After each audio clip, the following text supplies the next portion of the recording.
তো আছি বাড়িতে যেয়ে তারপরে বেরাবো, না এখনই বেরিয়ে যাবো? আমার মতে বাড়িতে যাওয়া গিয়ে বেরানোটাই বেটার হবে। আবার মনে হচ্ছে যে না আবার বাড়ি যাবো আবার আসবো, সে তো আশাই লাগবে। ভাই মালদায় দিন দিন যত যাচ্ছে না জ্যামের উৎপাত বেড়ে যাচ্ছে। জ্যামের উৎপাত কত মানে বাড়ছে বাদ দিয়ে। তো আমি এটাও জানি না যে রাত দোকান ফাঁকা থাকবে নাকি। যদি ফাঁকা না থাকে ভাই, তাহলে আবার সেখানে আবার কতক্ষণ ধরে বসে থাকতে হবে সেটাও কথা। সবই সমস্যা ভাই। এখানে আমি শর্টকাট নিবো, হাতের বাস সাইডে ঢুকে যাবো, জিজ্ঞেস করলে সামনে দিয়ে বেরাবো। তো যাই চলে এসছি। এই যে হাতের বাস সাইডে এখানে আছে দাদার দোকান, এখান থেকে আমি কাটাই, মানে কাটাই বলতে চুল কাটাই, ঠিক আছে? এই যে দাদার দোকান এটা, গোল্ডেন জেন্টস পার্লার। তো এখানে ঢুকবো এখন। মনে তো হচ্ছে ভিড় আছে।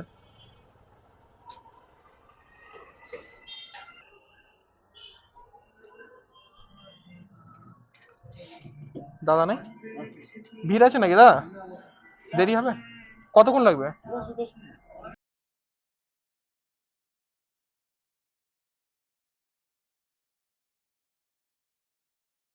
তো এই যে চুল কাটানো কমপ্লিট, এখন বাড়ির দিকে যাব। তো এই যে দেখতে পাচ্ছ তোমরা, চুল কাটানো কমপ্লিট আমার।